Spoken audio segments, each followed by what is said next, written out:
चलिए देखिए, आज हम बात करेंगे बायोट सावर्ट लॉ। ठीक है, सावर्ट लॉ है, ये दो वैज्ञानिकों का नाम है। देखिएगा, बायोट सावर्ट का नियम। ठीक है, और ये देखिए, ये बहुत ही इंपॉर्टेंट है। बायोट सावर्ट का नियम।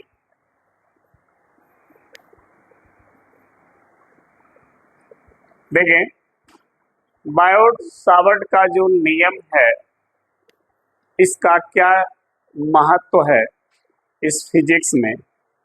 कोई भी अगर धारावाही तार हो और वह धारावाही तार किसी भी रूप में हो, चाहे वो वृत्ताकार हो, चाहे वो अनंत लंबाई का हो, वो किसी भी रूप का हो, उस धारावाही तार के कारण जो चुंबकीय क्षेत्र उत्पन्न होता है, उस चुंबकीय क्षेत्र का मान बायोट सावर्ट लॉ के अनुसार हम ज्ञात कर सकते हैं।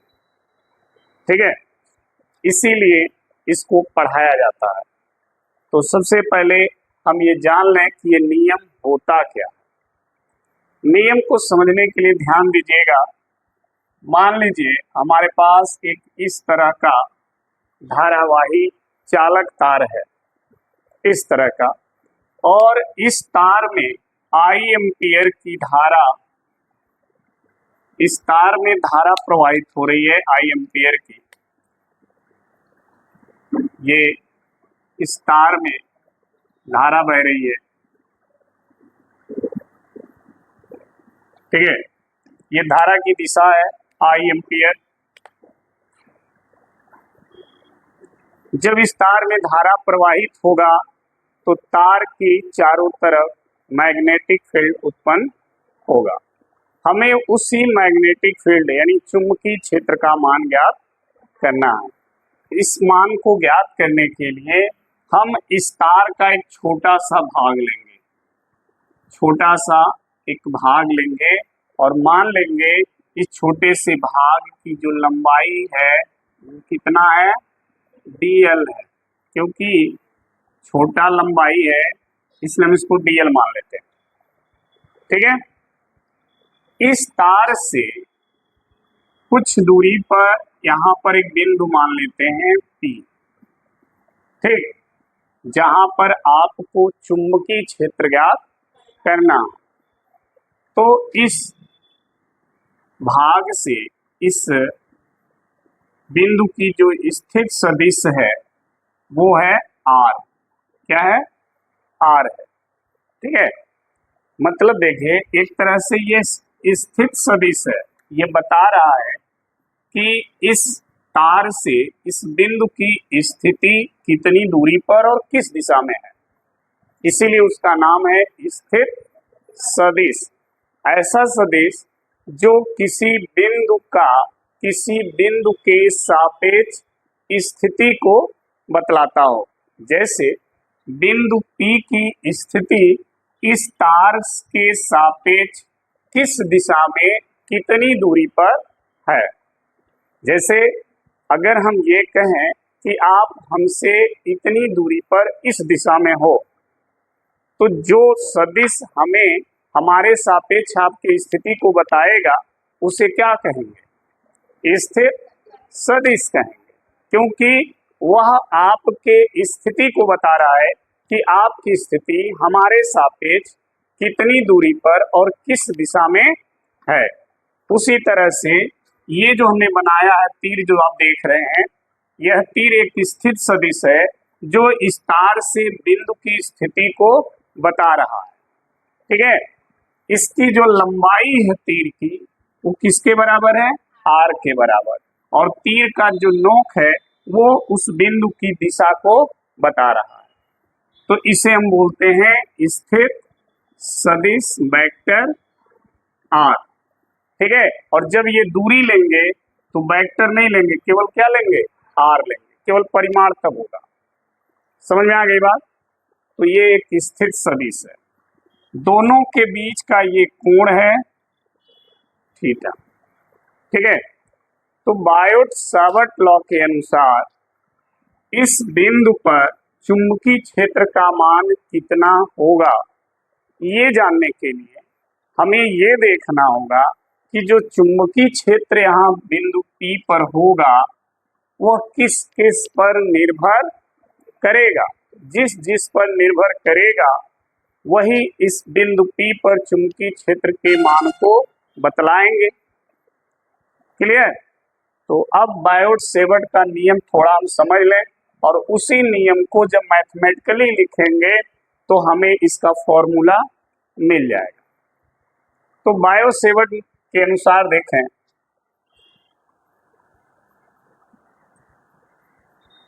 बायोट सावर्ट के अनुसार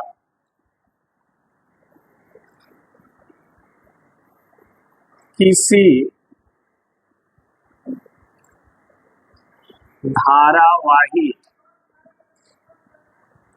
धारावाही चालक तार के निकट चुंबकीय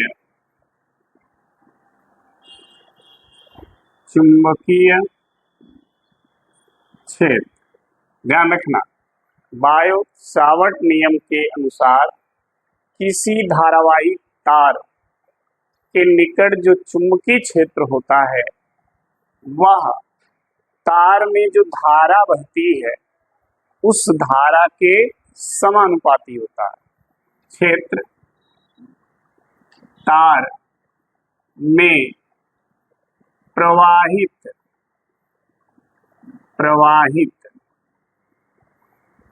धारा के समानुपाती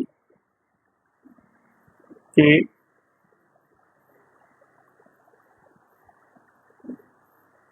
देखिएगा, ध्यान से देखिएगा, तार में प्रवाहित धारा कामा तार का जो ये खंड है इसे तार का हम अवयव कहेंगे। ठीक है, और इस अवयव का अगर हम कोई नाम दे दें ए बी तो लिखेंगे क्षेत्र तार में प्रवाहित धारा तार के अवयव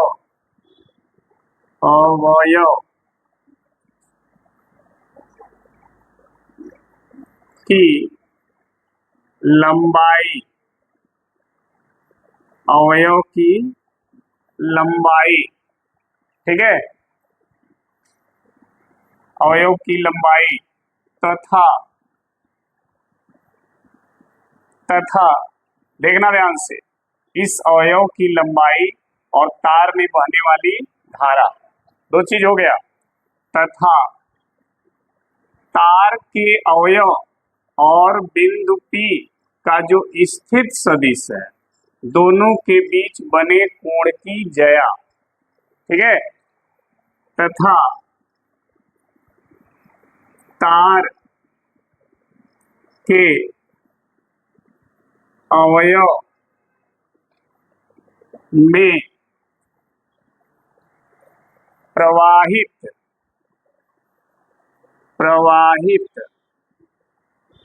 धारा की दिशा और बिंदु के स्थित सदिश के बीच बने कोण की ज्या जया का मतलब होता है साइन थीटा। जया के क्या होता है? समानुपाती। समानुपाती होता है। ध्यान रखना बाबू, देखो इसको ध्यान से।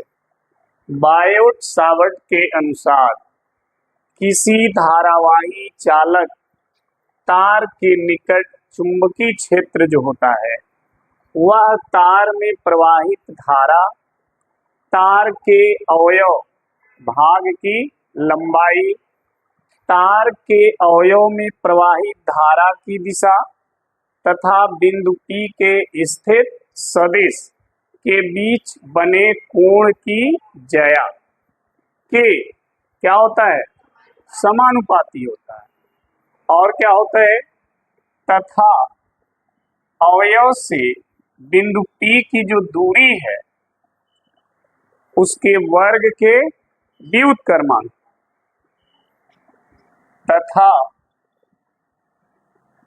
तार के अवयव से बिंदु की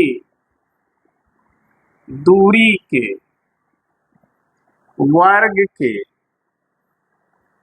व्युत्क्रमानुपाती होता है। ध्यान रखना, अगर बायोट सेवर्ट लॉ आता है कि बायोट सेवर्ट लॉ लिखिए, यानी बायोट सेवर्ट का नियम क्या है, बायोट सावर्ट का नियम लिखिए तो आप यही लिखेंगे, किसी धारावाही चालक तार के निकट जो चुंबकीय क्षेत्र है वो तार में बहने वाली धारा, तार के अवयव की लंबाई, तार के अवयव में प्रवाहित धारा की दिशा और बिंदु के स्थित सदिश के बीच बने कोण की जया, इन सब के क्या होता है?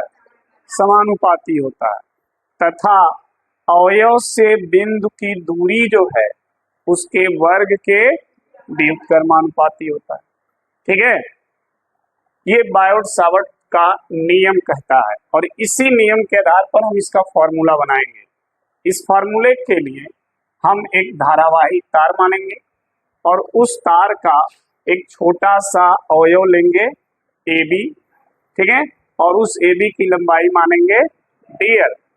अवयव से स्थित सदिश R पर एक बिंदु P लेंगे जहां पर आप क्या करोगे? चुंबकीय क्षेत्र ज्ञात करोगे। तो देखो, माना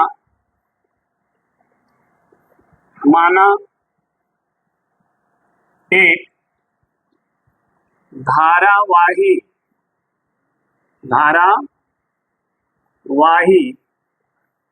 चालक तार में I एम्पियर की धारा प्रवाहित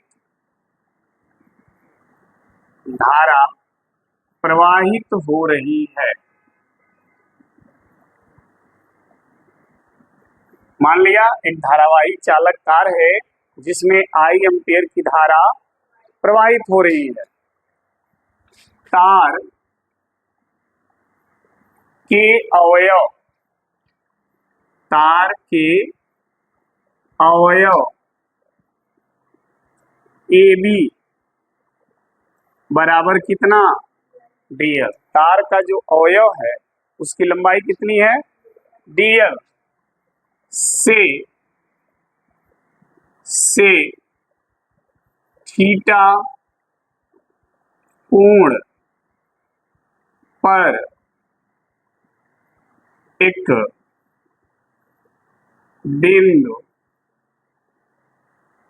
P है जिसका स्थित सदिश क्या है? वेक्टर आर है। ठीक है, एक बिंदु P है जिसका स्थित सदिश क्या है? वेक्टर आर है। ठीक है ना। अब देखो, बिंदु P पर ही आपको क्या निकालना है? चुंबकीय क्षेत्र। बिंदु P पर चुंबकीय क्षेत्र का मान बायोट सावर्ट के अनुसार। ठीक है, बिंदु P पर जो चुंबकीय क्षेत्र होगा उसका मान बायो सावर्ट के अनुसार क्या होगा? तो नियम पढ़ते जाइएगा। देखिए, पहली चीज इसमें कि जो यहाँ पर चुंबकीय क्षेत्र होगा वो तार में प्रवाहित धारा के समानुपाती होगा। इसका मतलब B प्रोपोर्शनल टू I। ठीक है, जो तार में धारा बह रहा है उसके समानुपाती हो गया। ठीक है, दूसरा इसमें क्या है? तार के अवयव की, तो जो तार का छोटा सा भाग आपने माना है उसकी लंबाई के भी वो समानुपाती होगा। ठीक है, तो दो चीजें हो गई। अच्छा, उसके बाद क्या है? प्रवाहित धारा की दिशा और बिंदु के स्थित सदिश के बीच बने कोण की ज्या, यानी थीटा के भी क्या है? वो समानुपाती है। B proportional to sine theta. ठीक है, ये तीनों के समानुपाती है। चौथा इसमें क्या लिखा है आपने ध्यान देना। चौथा आपने लिखा है तार के अवयव से बिंदु की दूरी के वर्ग के। तो तार के अवयव से बिंदु P की जो दूरी है वो क्या है? R है। ठीक है, तो B प्रोपोर्शनल टू 1/, ये हो गया। ये चार बातें आप बायो सावर्ट ने अपने नियम में लिखा है। बच्चा इधर, ये चार बातें ही लिखी गई है इस नियम में। ठीक है, चारों को हमने यहाँ पर देखे मैथमेटिकली लिख दिया। ठीक, अब इन चारों को जब आप मिलाओगे एक में तो लिखोगे उपर्युक्त चारों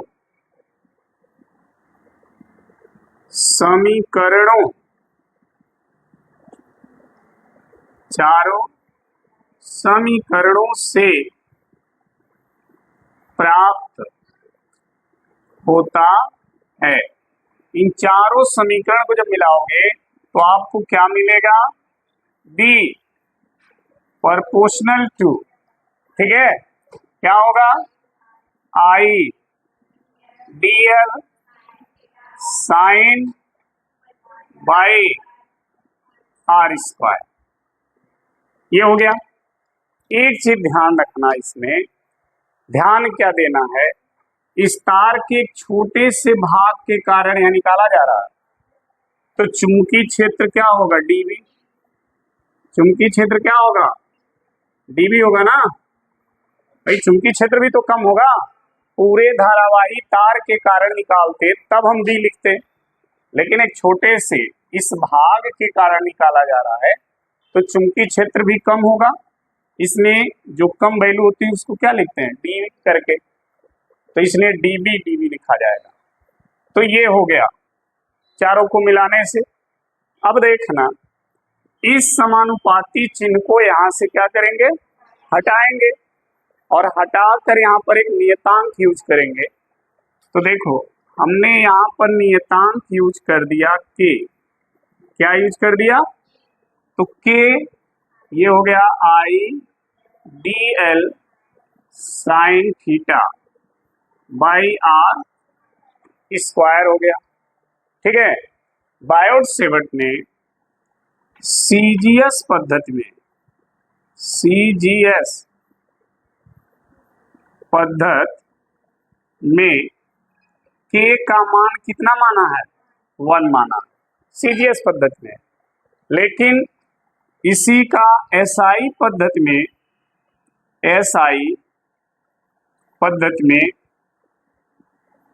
में के का जो मान होता है वो 10 पे -7 होता है एसआई पद्धति में।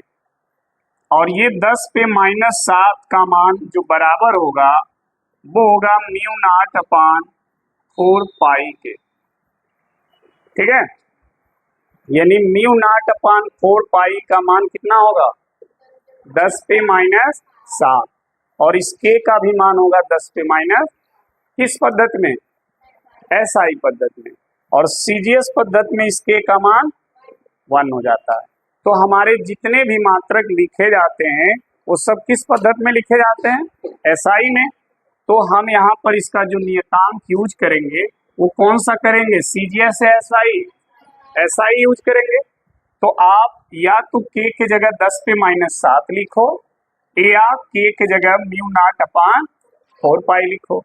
तो अगर हम म्यू नॉट 4 पाई लिखते हैं यहाँ पर तो डीबी बराबर हो जाएगा म्यू नॉट अपान 4 पाई और ये हो जाएगा I D L sine theta by R square. ठीक है, ये बायो सेवर्ट लॉ हो जाता है। इसी को बोलते हैं बायो सावर्ट का नियम और ये उसका सूत्र है। नियम ये है और उस नियम के आधार पर ये उसका सूत्र हो जाता है। ठीक है, इसी नियम को हम देखो, इसी नियम को हम व्युत्क्रम वर्ग का नियम भी कहते हैं, क्योंकि यहाँ पर देखिए दूरी के वर्ग का क्या हुआ? व्युत्क्रम हुआ। ठीक है, तो बायो सेवर्ट का नियम व्युत्क्रम वर्ग के नियम का भी पालन करता है। क्लियर है यहाँ तक सभी को? हो गया। अब आता है इसी से रिलेटेड बायो सावर्ट का नियम और कूलाम का नियम। दोनों नियम में क्या समानता है और क्या असमानता है? दोनों में अंतर क्या है और दोनों में एक जैसा गुण क्या है? ये भी क्वेश्चन पूछे जाते हैं, तो हम उनकी भी बात करेंगे। इन दोनों में समानता क्या है और असमानता क्या है? क्लियर? तो पहले इसको नोट कर लें, फिर आगे हम बताते हैं इसको। चलो चलो आगे देखो इसको। एक आगे देखो, इसमें म्यू नॉट अपान 4 पाई का मान है 10⁻⁻7। बट अगर आपसे म्यू नॉट की वैल्यू केवल पूछी जाए तो क्या होगा? तो देखिए ध्यान से समझिएगा, म्यू नॉट अपान 4 पाई का वैल्यू है 10⁻⁻7। अगर केवल म्यू नॉट की वैल्यू पूछी जाए तो 4 पाई का इधर क्या करोगे? गुणा कर दोगे। तो म्यू नॉट की वैल्यू हो जाएगी 4 पाई इंटू 10⁻⁻7। कितना हो जाएगा? अब बात आती है कि सर म्यू नॉट को कहते क्या है? तो देखें, म्यू नॉट को हम निर्वात की चुंबकशीलता कहते हैं। चुंबकशीलता कहते हैं। ध्यान रखना, ये निर्वात की क्या है? चुंबकशीलता है। जैसे कूलाम का नियम जब आपने पढ़ा था तो कूलाम के नियम में था साइलेंट नॉट और वहां पर लिखा गया निर्वात की विद्युतशीलता, और यहाँ चुंबक की बात हो रही है तो म्यू नॉट को क्या कहेंगे? निर्वात की चुंबकशीलता। तो ये ध्यान रखिएगा, अगर म्यू नॉट अपान 4 पाई का मान पूछा जाए तो 10 पे -7, लेकिन केवल म्यू नॉट की वैल्यू पूछी जाए तो 4 पाई इंटू 10⁻⁻7। और यदि आपसे कहा जाए कि निर्वात की चुंबकशीलता किसे कहते हैं या म्यू नॉट को क्या कहते हैं, तो क्या बोलेंगे? क्लियर हो गया। अब थोड़ा आ जाते हैं कूलाम के नियम में समानता और असमानता। ठीक है, ये नोट कर लें।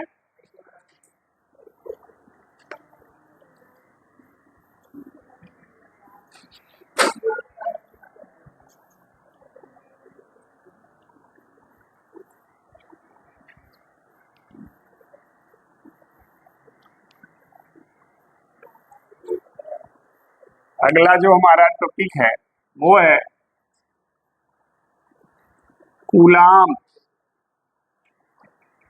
के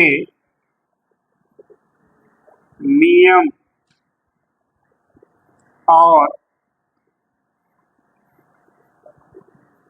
बायोट सावर्ट के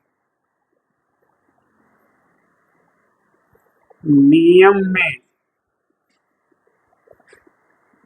समानता एवं असमानता, दोनों के नियम में क्या समानता होगी और क्या असमानता होगी। तो ध्यान रखें, पहले हम समानता की बात करेंगे कि दोनों के नियम में क्या समानता है। ठीक है, समानताएं ध्यान देना, इधर देख लो। बायो-सेवर्ट का जो नियम अभी हमने लिखा वो यही था, D B equal to mu not upon 4 pi I D L sine theta by R. ये है कूलाम का नियम है, F equal to 1 upon 4 pi epsilon not Q1 Q2 by, ये है। अब इन दोनों नियम में समानता देखनी है।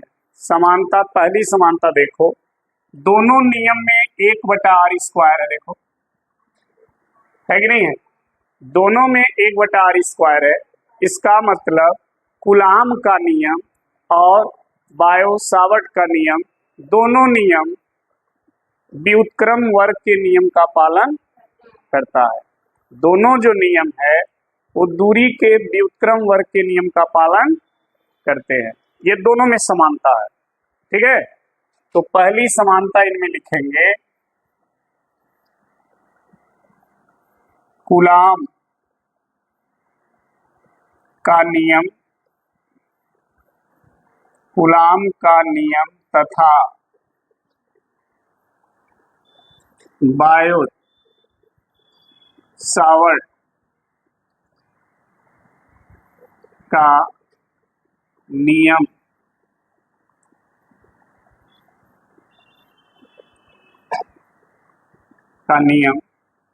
व्युत्क्रम वर्ग या व्युत्क्रम वर्ग या दूरी लिख रहे, दूरी के व्युत्क्रम वर्ग के नियम का पालन करता है। दोनों जो है, चाहे कूलाम का नियम हो चाहे बायो-सावर्ट का नियम हो, दोनों दूरी के व्युत्क्रम वर्ग के नियम का पालन करते हैं। दूसरी जो समानता इसमें है वो ध्यान दीजिए, दोनों नियम जो हैं अध्यारोपण के नियम का भी पालन करते हैं। कूलाम का जब नियम पढ़े होंगे तो उसमें अध्यारोपण का सिद्धांत पढ़े होंगे, पढ़े ना? तो कूलाम का भी नियम और बायो-सावर्ट का भी नियम दोनों अध्यारोपण को फॉलो करते हैं। यहाँ लिखेंगे दोनों नियम का मतलब समझ रहे हो, ये और ये, ठीक है? दोनों नियम अध्यारोपण के सिद्धांत का पालन करते हैं। ठीक है, ये दोनों में समानता है। कूलाम के नियम और बायो सावर्ट का नियम, दोनों में ये समानताएं दो हैं। एक, दूरी के विक्रम वर्ग के नियम का दोनों पालन करेंगे और दोनों अध्यारोपण सिद्धांत का भी पालन करेंगे। लेकिन अब बात आती है कि दोनों में असमानता क्या है, विभिन्नताएं क्या है दोनों में। तो अब देखें, ये तो पहला हो गया, इनमें लिखेंगे असमानताएं। असमानताएं, असमानताएं का मतलब दोनों में अंतर, विभिन्नता। ठीक है, अगर अंतर कहे तब भी यही वाला पॉइंट लिख देना। अब देखिए दोनों में अंतर समझिएगा। पहला अंतर ध्यान रखिए, बायोट सावर्ट का जो नियम है वह कोण पर निर्भर करता है, और ये कोण पर निर्भर कहीं है का कोण इसमें नहीं है ना। तो पहला यही लिखेंगे, नंबर 1, बायोट सावर्ट का नियम। ठीक है, ये सब तो लिख लियो ना। बायोट सावर्ट का जो नियम है, कोण यानी थीटा पर निर्भर करता है। ठीक है, जबकि कूलाम का नियम, कूलाम का जो नियम है, कोण यानी थीटा पर निर्भर नहीं करता है, नहीं करता है। ठीक है, ये पहला अंतर हो गया। दूसरा अंतर दोनों में देख लो, समझना। बायो सावर्ट का जो नियम है वो सदिश राशि के द्वारा प्राप्त होता है। देखो, आई कौन सी राशि है? अदिश। आई अदिश राशि है, और उसी के साथ कौन सी राशि है? सदिश है, सदिश है, और ये अदिश है। तो इनका गुणनफल क्या आएगा? सदिश आएगा ना। इनका जो गुणनफल आएगा वो क्या आएगा? सदिश आएगा। एक अदिश और एक सदिश का जब गुणा करेंगे तो गुणनफल क्या आता है? सदिश आता है, अदिश नहीं आता है। ठीक है, तो इन दोनों का गुणनफल सदिश होगा, और बायो सावर्ट का जो नियम है वह सदिश राशि से प्राप्त होता है। जबकि कूलाम का जो नियम है वो किससे प्राप्त हो रहा है? आवेश से। दोनों आवेश हैं, और आवेश कौन सी राशि है? अदिश राशि है। तो कूलाम का नियम अदिश राशि आवेश से प्राप्त होता है, जबकि बायोट सावर्ट का जो नियम है सदिश राशि आई वेक्टर डीएल से प्राप्त होता है। ये दूसरा अंतर है दोनों में। मिटा दें इसको, तो लिखेंगे बायोट सावर्ट का नियम का मान का नियम सदिश आई वेक्टर डीएल से प्राप्त होता है, जबकि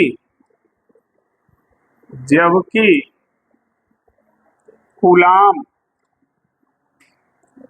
का नियम अदिश राशि, अदिश राशि कौन? आवेश। आवेश से प्राप्त होता है। ये अदिश राशि से प्राप्त होता है। तो ये दो असमानता हो गई दोनों में, और ये दो समानता हो गई। ठीक है, तो अगर पेपर में आ जाए कि बायोट सेवर्ट और कूलाम के नियम की समानताएं लिखिए, तो आप ये दो समानता लिख दीजिए। अगर आ जाता है बायोट सावर्ट और कूलाम के नियम में असमानता लिखिए या उनके बीच अंतर लिखिए, तो आप ये लिखिएगा। ठीक है, क्लियर? किसी को कहीं कोई डाउट हो तो पूछ लीजिए, है? नोट कर लीजिए, बोले नोट करो।